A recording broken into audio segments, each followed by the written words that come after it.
আসসালামু আলাইকুম। বরাবরের মতো আমন্ত্রণ করছি নতুন একটি গ্রামের ব্লগে। আমি Mehnaz diary of desires channel থেকে। আশা রাখছি যে যেখান থেকে বসে আমাকে দেখছেন সবাই আলহামদুলিল্লাহ ভালো আছেন, আর আমরাও আলহামদুলিল্লাহ বেশ ভালো আছি। আজ ছিল ডিসেম্বরের 25 তারিখ। তো সকালবেলা উঠেই নাস্তা তৈরি করে নিচ্ছি। সকালে নাস্তায় রুটি বানিয়ে দিচ্ছে রত্নাপা, আর আমি এপাশ থেকে ছেঁকে নিচ্ছি। তো গত ব্লগে আপনাদের কাছে বলেছিলাম যে সকাল হলেই কিন্তু বাড়ির লোকজন আসা শুরু হয়ে যায়, তো তাদেরকে হুটহাট করেই নাস্তা দিতে হয়। তো তেমনই হচ্ছে যে আব্বার পরিচিত একজন সকালবেলায় এসে গেছে, তো আমাকে আব্বা বলছে যে তাড়াতাড়ি করে একটু চা বসিয়ে দাও। তো আমি যেহেতু রুটি ছেঁকার কাজটা শুরু করে দিয়েছি, তাই কয়েকটা রুটি ছেঁকে নিয়ে তারপরে চাটা বসাবো। তো সকালবেলা নাস্তার জন্যই কিন্তু রুটিগুলো রত্নাপা বানিয়ে দিচ্ছে, আর আমি এক এক করে ছেঁকে নিচ্ছি। দুইজনে কাজ করলে কিন্তু বেশ ঝটপট কাজগুলো শেষ হয়ে যায়। যারা ব্লগটা দেখা শুরু করেছেন আর এখনও লাইকটা দেননি, আপনাদেরকে মনে করিয়ে দিতে চাই যে ব্লগের কোথাও কোনো অংশ ভালো লেগে গেলে প্লিজ একটা লাইক দিয়ে ব্লগের বাকি অংশটুকু কন্টিনিউ করতে পারেন। আশা রাখছি আজকের এই গ্রামের বাড়ির ব্লগটাও আপনাদের কাছে বেশ কিছুটা ভালো লাগবে। তাছাড়া আপনাদের একটা লাইক কিন্তু আমার এই ব্লগগুলিকে আরও অসংখ্য আপু আন্টিদের মাঝে পৌঁছে দিতে সাহায্য করবে। তো এই যে এখন আমি চা বসিয়ে দিচ্ছি, দুধ চাই বসাচ্ছি। সকালের নাস্তায় তেমন কোনো কিছু করছি না, যেহেতু অনেক বেশি শীত পড়েছে, তাই চিন্তা করলাম যে রুটির সাথে একটা ভাজি থাকলে, ডিম ভাজি থাকলে ভালো হবে, আর চা তো থাকবেই। তো সেই অনুযায়ী কাজগুলো করে নিচ্ছি।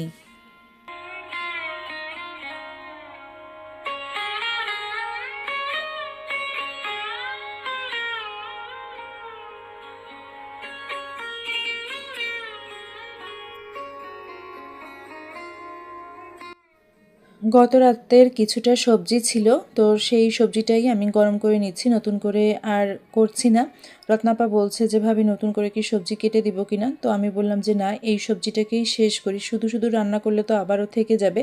সাথে কয়েকটা ডিম ভাজি বা যে যেভাবে খেতে চাই সেইভাবে করে দিলে কিন্তু খাওয়াটা হয়ে যাবে। তো মোটামুটিভাবে আমি চাচ্ছিলাম যে কোনো কিছু যেন ওয়েস্টেজ না হয়, অপচয় না হয়। আবার খাবারগুলো দেখা যাচ্ছে যে থেকে গেলেও সেটা ফেলতেও কষ্ট লাগে। তবে গ্রামের বাড়ি তো দেখা যায় যে অনেক সময় হুটহাট করে লোক আসলে তাকেও কিন্তু খেতে দিতে হয়। তো এই তো আমি আমার শ্বশুর আব্বার যে গেস্ট এসেছিলো ওনাকে একটা প্লেটে করে সবজি দিয়ে রুটি দিয়ে উঠিয়ে দিলাম, আর চাও দিয়ে দিয়েছি। তো এখন হচ্ছে যে আবারও আমি রুটি ছেঁকতে বসে যাব, কারণ বাড়িতে অনেক মানুষ রয়েছে। আমরা চারজন, তারপরে হচ্ছে শ্বশুর শাশুড়ি, ছোট যা, তার দুইটা বাচ্চা, এই তো। তো এখন হচ্ছে যে রুটিগুলো আবার বেশ কয়েকটা রুটি ছেঁকে নিয়ে ফাইনালি আমি হচ্ছে ডিম ভাজি করে নিচ্ছি। কিছু ডিম আমি মরিচ পেঁয়াজ দিয়ে এভাবে একসাথে করে মোটা করে ভাজি করে নিয়েছি, আর বাচ্চাদের জন্য আমার শাশুড়ির জন্য ডিম পোস্ট করে নিয়েছি। ছোটো জায়ের বেবিটার জন্য আমি পাটিসাপটার মতো করে অফ ক্যামেরায় ডিমটাকে ভেজে নিয়েছিলাম। তো এই কাজটা করতে করতে কিছু কমেন্ট পড়ি। ফেয়ারি শবনম আইডি থেকে আপু লিখেছ, আপু কার্পেটটা কোত্থেকে কিনেছেন? সুন্দর হয়েছে কার্পেটটা। আপু কার্পেটটা ঢাকা নিউ মার্কেট থেকে কিনেছিলাম, আর অনেক দোকান ঘোরাঘুরি করে কার্পেটটা কিনেছি।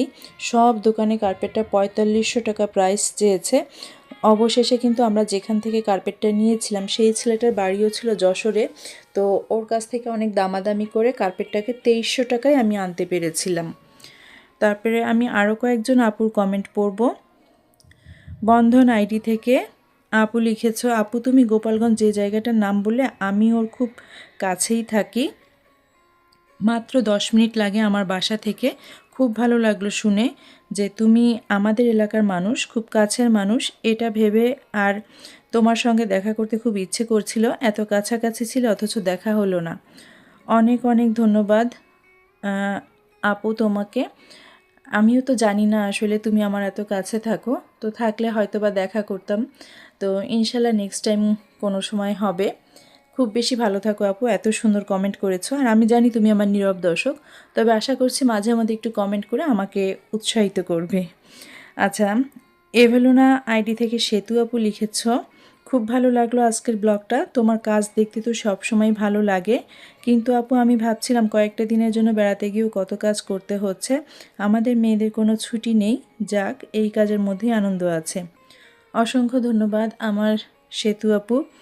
আসলে আপু কি করব, এই সব কাজের ভিতরেও আনন্দ খুঁজে নিই এখন, যেহেতু এখন আর জব করি না, চাকরি বাকরি করি না, অতএব আমার সংসারটাই হচ্ছে এখন মেইন ফোকাস। সংসার, সন্তান, স্বামী, দায়িত্ব, কর্তব্য এগুলোই হচ্ছে আমার মেইন জব। তো এই রেসপন্সিবিলিটিটাই একটু ঠিকমতো পালন করার চেষ্টা করি। তো এই যে আমার ছেলেকে দিয়েছে একটি ডিম পোস্ট দিয়ে একটি রুটি, আম্মাকে দিলাম সবজি দিয়ে ডিম পোস্ট করে রুটি। আর এখন হচ্ছে যে আমি রত্নাপার জন্য প্লেট গুছিয়ে দিব, আমার ছোটো জায়ের জন্য প্লেট গুছিয়ে দিব, আর আমার জন্য প্লেট গুছিয়ে দিব। কথা বলতে বলতে সকালের নাস্তাগুলো মোটামুটিভাবে কিন্তু আমি করে নিয়েছি। একটা ভুল কাজ করেছি, চালনিতে যদি একটা টিস্যু দিয়ে নিতাম তাহলে কিন্তু লাগতো না। তো নিচের যে রুটিটা ঘেমে গিয়েছে এবং চালনিতে লেগে গিয়েছে সেই রুটিটা আমি নিয়েছি। বাকি সবাইকে সুন্দর করে সব কিছু ভাগাভাগি করে ম্যানেজ করে নাস্তাগুলো দিয়ে দিলাম। তো নাস্তার এই কাজটা করতে করতে আমি আরও কয়েকজন আপুর কমেন্ট পড়তে চাচ্ছি। আয়েশা সিদ্দিকা আইডি থেকে আপু লিখেছেন, আপু আমিও বরিশালে শ্বশুরবাড়ি গেলে রান্নাসহ মোটামুটি সব কাজই করি। আমাদের যৌথ পরিবার, আমরা গেলে সদস্য সংখ্যা 13 জন হয়ে যায়। মেজো যা প্রাইমারি টিচার, সকালে নাস্তা বানিয়ে রেখে চলে যায়। আমরা বাকিরা সবাই মিলে সারাদিন সামলাই। প্রতিদিন 3 বেলায় 39 জনের রান্না হয়, সবাই মিলে অনেক মজা হয়। শাশুড়িকে কিছু করতে হয় না, সব কিছু দেখাশোনা করে রাখে। ধন্যবাদ আপু। অসংখ্য ধন্যবাদ আপু। নাস্তা আমরা কমপ্লিট করেছি, তারপরে আমি আপনাদের ভাইয়া রত্নাপা মিলে চা খেলাম। আর এখন হচ্ছে যে এই যে চুলার কাছে চলে এসেছি দুপুরের রান্নাবান্নার জন্য। আজ যে রান্নাটা করছি সেটা হচ্ছে যে লাউ শাকের পাতা ভর্তা করব, তেল ছাড়া, মাছ ছাড়া। আর কাঁচা মিষ্টি কুমড়া ভর্তা করব এটা। তো লাউ শাকের পাতাটাকে আমি ভর্তা বসিয়ে দিয়ে এখন কাঁচা মিষ্টি কুমড়াটাকে কেটে নিচ্ছি। আমাকে আমি কিন্তু চপিং বোর্ডও কিনে দিয়েছি, বাট সেটা হচ্ছে যে নিচের ঘরে রেখে এসেছে, মানে কোথায় কোনটা রেখেছে উনি এখনও খেয়াল করে উঠতে পারছে না, আর সেভাবে আনতেও পারিনি। ওদিক থেকে গত দিনে যে মশলাগুলো আমি গ্রাইন্ডারে করে রেখেছিলাম সেটাও কিন্তু এই যে নামিয়ে রেখেছি। তো এখন আয়েশা সিদ্দিকা আপুর কমেন্টের রিপ্লাই দিই। আপু আমিও কিন্তু সেম, আমরাও 3টা বউ, তবে আমি হচ্ছি মেজো বউ। আমি যেখানেই যাই না কেন সেখানেই টুকটাক আমি কাজে হাত লাগানোর চেষ্টা করি, একদম হাত পা কোলের মধ্যে নিয়ে গুটিয়ে বসে থাকি না। আমার মনে হয় যেন যেটা আমার কাজ, যেটা আমাকে করতে হবে সেটা সব জায়গায় কিন্তু করতে হবে। আমি বসে থাকবো কেন বলেন? আমি এটা পারি না আসলে, সত্যি অনেকেই পারে, বাট আমার পক্ষে সম্ভব হয় না। তো আমার ছোটো যা, সে আবার প্রেশার কুকারে রান্না করতে উস্তাদ। ও সবসময় মোটামুটি ভাত প্রেশার কুকারে রান্না করে, আর নরম না হলে খেতে পারে না। তো আমাদেরও সেম সেই অবস্থা। তো ও আবার কি করছে, রত্না আপার যে ফ্ল্যাটে গ্যাসের চুলায় প্রেশার কুকারে সে ভাত বসিয়ে দিয়ে আসছে। এদিক থেকে আমি মিষ্টি কুমড়াটাকে আমি ফ্রাই প্যানে আমি সিদ্ধ বসিয়ে দিয়েছি।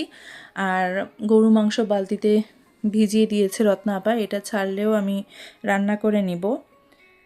তারপরে আরও কয়েকজন আপুর আমি কমেন্ট পড়তে চাই। তো এদিক থেকে কিন্তু রত্না আপা কিন্তু আরও কাটাকাটি করছে, যেহেতু আপনাদের ভাইয়া বলেছিল যে প্রতিদিনই লাউ থাকবে, তো সেই ক্ষেত্রে দেখা যাচ্ছে যে লাউ প্রতিদিনই রান্না করতে হয়। তবে লাউয়ের সাথে আজকে হচ্ছে দেশি ট্যাংরা মাছ আর কই মাছ এটা দিয়ে রান্না করব। আর আমি যে লাউ পাতাটাকে সিদ্ধ করে রেখেছিলাম, মরিচ, কাঁচা মরিচ, রসুন এবং পেঁয়াজ, সেটা এখন ব্লেন্ডারে দিয়ে আমি ব্লেন্ড করে নিচ্ছি। তো এই ভর্তাটাও কিন্তু অনেক টেস্টি হয়। যারা আজকের ব্লগটা দেখা শুরু করেছেন এবং প্রথমবারের মতো আমার এই চ্যানেলটা ভিজিট করছেন, আপনাদের কারো কাছে যদি এই ধরনের লাইফস্টাইল ব্লগ ভালো লেগে থাকে তো রিকোয়েস্ট করব প্লিজ আমার চ্যানেলটিকে সাবস্ক্রাইব করে আমাকে সাপোর্ট করতে পারেন। পাশে থাকা বেল আইকনের অল অপশনটা সিলেক্ট করে দিতে হবে, এতে করে নোটিফিকেশনে আমার চ্যানেলের লাইফস্টাইল ব্লগগুলো পৌঁছে যাবে। চাইলেই কিন্তু আপনি আপনার সুবিধা মতো সময় সেটা দেখে নিতে পারবেন। ভর্তাটা হচ্ছে আমি একটু মাঝে নাড়িয়ে দিলাম। তো ফাইনালি হয়ে গেছে, এখন সুইচটা অফ করে আপনাদেরকে দেখিয়ে দিচ্ছি। এই হচ্ছে ভর্তাটা। আর লাউয়ের ঝোলটাও হয়ে গেছে। লাউয়ের ঝোলটা যেভাবে রান্না করি সেটা আমি গত ব্লগে আপনাদের সাথে শেয়ার করেছিলাম। আচ্ছা, এখন একজন আপুর কমেন্ট পড়ব, নাহার আপুর কমেন্ট, গোলাম কিবরিয়া আইডি থেকে। আপু ঢাকা থেকে কমেন্ট করেছেন। আপু লিখেছেন যে ভাবি তোমার শাশুড়ি এই সব বুঝবে, এত বয়স্ক মা। আপু আপনাকে অসংখ্য ধন্যবাদ, আপনি সুন্দর একটা কমেন্ট করেছেন। আসলে আপনি আমার শাশুড়ির অবস্থা বুঝেই আসলে কমেন্টটা করেছেন।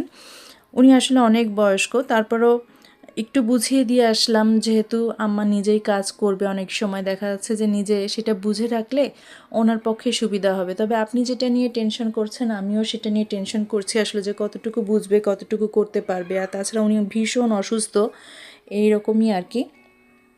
যদিও আমি আপনাকে লিখে কমেন্ট করেছি যে উনি নতুন কিছু শিখতে পছন্দ করে, আবার বুঝলে সঠিকভাবে বুঝলে উনি কাজ করতে পারবে। তারপর আমিও আপনার মতো একটু কনফিউশনে আছি।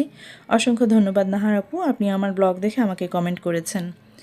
এরপরে আমি গরু মাংসটাকে কড়াইতে কষিয়ে নিচ্ছি সব মশলা দিয়ে। আমার মনে হচ্ছিল যে কিছু কিছু মশলা একটু কম হয়েছে, যেমন রসুন পেস্ট, জিরা পেস্ট, এরপরে হচ্ছে যে শুকনা মরিচের পেস্ট আর লবণ হলুদ, সেগুলো আবারও একটু বেশি বেশি পরিমাণে বাড়িয়ে দিয়ে আমি কড়াইতে কষিয়ে নিচ্ছি। ফাইনালি আমি কিন্তু গরু মাংসটাকে প্রেশার কুকারে রান্না করে নিব।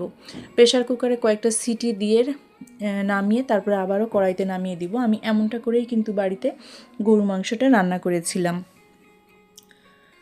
আজকের ব্লগে মোটামুটিভাবে আমি অনেক আপুদেরই কমেন্ট পড়ছি।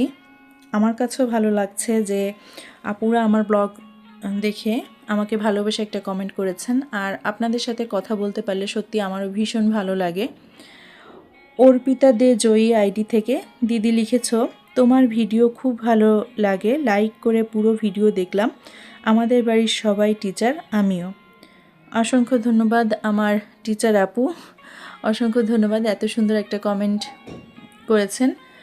তো শুনে খুব ভালো লাগলো যে সবাই আপনাদের বাড়ির টিচার। এই যে প্রেশার কুকার থেকে কিন্তু আমি আবারও ঝোল দিয়ে আবারও কড়াইতে দিয়ে দিয়েছি। এখন আর একটু ঝোল টানিয়ে তারপরে আমি হচ্ছে একটু জিরা আর এলাচ ভেজে সেটা ঢাকনায় করে আমি গুঁড়া করে রেখেছি। একটু ঝোল টেনে গেলে তারপরে হচ্ছে গিয়ে আমি এটা দিয়ে দিব মাংসের উপরে। আর আম্মাকে বলছি যে আম্মা দেখেন যে ঝাল লবণটা সব ঠিক হয়েছে কিনা। তো আম্মা হচ্ছে যে এখন একটু টেস্ট করে দেখছে যে লবণ ঝাল সব ঠিক হয়েছে কিনা। তো বলল যে হ্যাঁ ঠিক হয়েছে। এরপরে এই যে সবাইকে দুপুরের খাবার দিয়ে দিয়েছি। এখানে 2 রকমের ভর্তা রয়েছে, লাউ পাতার ভর্তা আর মিষ্টি কুমড়া ভর্তা, সাথে সালাদ রয়েছে, গরু মাংস রয়েছে, আর লাউয়ের যে তরকারি সেটা তো রয়েছে। আসরের নামাজের পরে বিকালবেলা আপনাদের ভাইয়া বলছে আমার যে খালা শাশুড়ি গতদিন হাঁড়ি ভরে একদম শীতের চিতই পিঠা দিয়ে গিয়েছিল, সেই খালাকে দেখতে যাবে, অর্থাৎ আমার নোয়া খালাম্মা।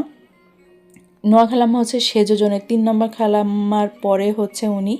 তো ওনাকে দেখতে যাবে, তার জন্য হচ্ছে যে এখানে কিছু কেনাকাটা করছে। আমরা এখান থেকে কিছু জিনিস নিয়ে তারপরে একবারে আমরা একটা অটোতে উঠে যাব। আর অটোতে উঠে যাওয়ার আগে কিছু দূর রাস্তা আমাদেরকে হাঁটতে হচ্ছে। তো দেখেন এই পরিবেশটা কত ভালো লাগছে, আমার কাছে তো অনেক ভালো লেগেছে, এজন্য আমি আপনাদের সাথে একটু শেয়ার করে নিলাম। আর এই যে এখন অটোতে উঠে পড়েছি, আরও কয়েকজন লোক হলে তারপরে অটোটা ছেড়ে দিবে। আর আমরা যে রওনা করেছি বললামই তো যে আসরের নামাজের পরপর, তবে মাগরিবের আজানের আগ আগ দিয়ে আমরা খালাম্মার বাড়ি পৌঁছেছিলাম আর মাগরিবের নামাজটা ওখানেই পড়েছিলাম। Last time I took three container wall floor tiles 80 by 80.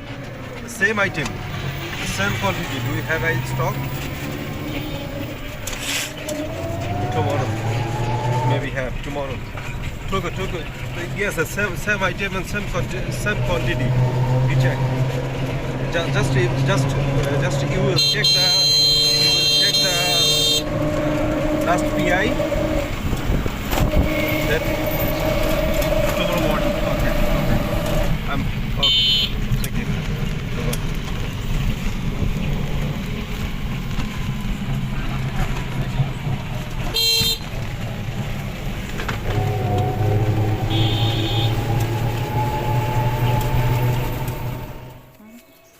খালাম্মার বাড়ি এসে গেছি।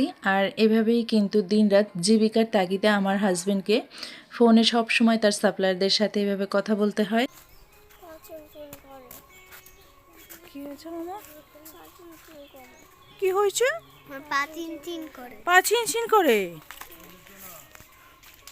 ঠান্ডা লাগে আমার, কুয়াশা পড়ছে। শীতকাল তো অনেক কুয়াশা।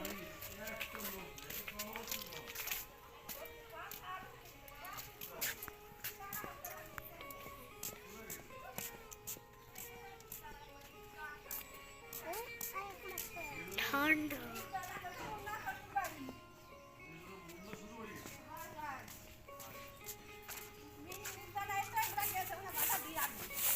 আসসালামু আলাইকুম। হ্যাঁ, খালাম্মা কোথায় চাচি?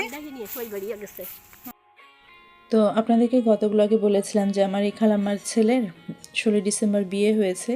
তো ও হচ্ছে শ্বশুরবাড়িতে গিয়েছে, সাথে হচ্ছে যে ওর বোনকেও নিয়ে গিয়েছে। তো বাড়ি হচ্ছে খালাম্মা একা, আর খালু শ্বশুর হচ্ছে যে 8 মাস আগে ক্যান্সারে মারা গেছে। তো খালাম্মা হচ্ছে তার অন্য জায়ের বাড়িতে গিয়েছে, আর এনি হচ্ছে খালাম্মার আর একটা যা, তো ডেকে আনতে গেছে। এখন আমরা বাড়িটা ঘুরে ঘুরে দেখছি। দেখেন কত সুন্দর বাগান বিলাস হয়েছে। আর খালাম্মার বাড়িতে না চুই গাছ রয়েছে, খুলনার বিখ্যাত চুই ঝালের কথা তো আপনারা কম বেশি সবাই জেনে জেনেছেন। তো সেই চুই গাছটা আজ আপনাদের সাথে আমি শেয়ার করছি। আর আজকের ব্লগে না আমার পাশে যে স্কুলটা রয়েছে বাসার অনেক সাউন্ড হচ্ছে, ওখানে নিশ্চয়ই কোনো একটা ধর্মীয় আলোচনা অনুষ্ঠান ছিল, সেখানে খাওয়া দাওয়া এবং মাইকে অনেক কথাবার্তা হচ্ছে, সেই নয়েজটা খুব বেশি আসছে। তো আমি সেজন্য আসলে সরি বলে নিচ্ছি। চুই গাছটা আমি আমার আগেও একটা ব্লগে দেখিয়েছিলাম, যখন আমি গত বছর যশোরে ঈদ করতে গিয়েছিলাম, কুরবানির ঈদটা, তো তখন আপনাদের সাথে শেয়ার করেছিলাম। আর চুই গাছের এই পাতাটা না আমার কাছে বেশ পান পাতার মতোই লাগে, তো তারপরে আপনাদের সাথে শেয়ার করছি। অনেকে হয়তো বা আমার এই ব্লগগুলি নতুন দেখতে পারেন, তাদের কাছে ভালো লাগলেও লাগতে পারে, এজন্যই আমি চুই গাছটা এইভাবে শেয়ার করে দিয়েছি। আজকের ব্লগে কোথাও কোনো ভুল ত্রুটি হলে অবশ্যই ক্ষমা সুন্দর দৃষ্টিতে দেখবেন। তো এভাবেই কিন্তু আমি সকাল থেকে দুপুর পর্যন্ত একদম সংসারের সব রান্না বান্না দায়িত্ব কর্তব্য সব কিছু সামলে তারপরে হচ্ছে যে আমার জামাইয়ের সাথে খালা শাশুড়ির বাড়িতে বেড়াতে এসেছিলাম। আমাদের এলাকায় কিন্তু জামাই বলে না, জামাই শব্দটা হচ্ছে কিন্তু ঢাকার শব্দ। আমাদের এলাকায় কিন্তু হাজব্যান্ডকে বরই বলা হয়, অন্য সবাই হয়তো বা বরই বলে, কিন্তু আমরা আসলে ঢাকায় থাকতে থাকতে সেই জামাইই বলি। তো এই আর কি। তো দেখেন খালাম্মার গাছে কিন্তু এখানে লেবু হয়েছে, আর অন্য সাইডেও কিন্তু চুই গাছ রয়েছে আর একটা পাশে। তো সেই চুই গাছটাও আমি আপনাদের সাথে শেয়ার করছি। খালাম্মার বাড়িতে কিন্তু অনেক ধরনের গাছগাছালিও রয়েছে। আর আমরা রাতের বেলা এখান থেকে 7:30টার সময় রওনা করেছিলাম, খুব বেশি দেরি করব না। এরপরে কারেন্ট ছিল না বলে আমি আর ভিডিও করতে পারিনি, আর তাছাড়া রাতের ভিডিওগুলো অনেক অন্ধকার আসে। তাছাড়া অনেক লোকজনও আসছিল খালাম্মার এখানে, তাই আমি ফোনটা বের করে কিন্তু আর ভিডিও করার সাহসটাও দেখাইনি। তো যাই হোক, এই চুই গাছটাও আপনাদের সাথে আমি শেয়ার করছি। অনেক চুই গাছই রয়েছে, আমার মনে হয় যেন দেখলে আমি নিয়ে যাই। তো লাস্ট কিন্তু আমি আনতেও পাইনি, বলতেও ভুলে গেছি, এই অবস্থা। তো আজকের ব্লগটা কেমন লেগেছে জানিয়ে প্লিজ আমার প্রিয় আপু আন্টিরা একটা কমেন্ট করবেন, আর জানতে পারলে আমারও ভালো লাগবে। একদম ব্লগের শেষ প্রান্তে চলে এসেছি। প্রিয় আপু আন্টিরা এবং ছোট ছোট সোনামণিরা সবাই খুব বেশি ভালো থাকবেন। দেখা হবে নেক্সট ব্লগে। বিদায় নিচ্ছি। আল্লাহ হাফেজ। আসসালামু আলাইকুম।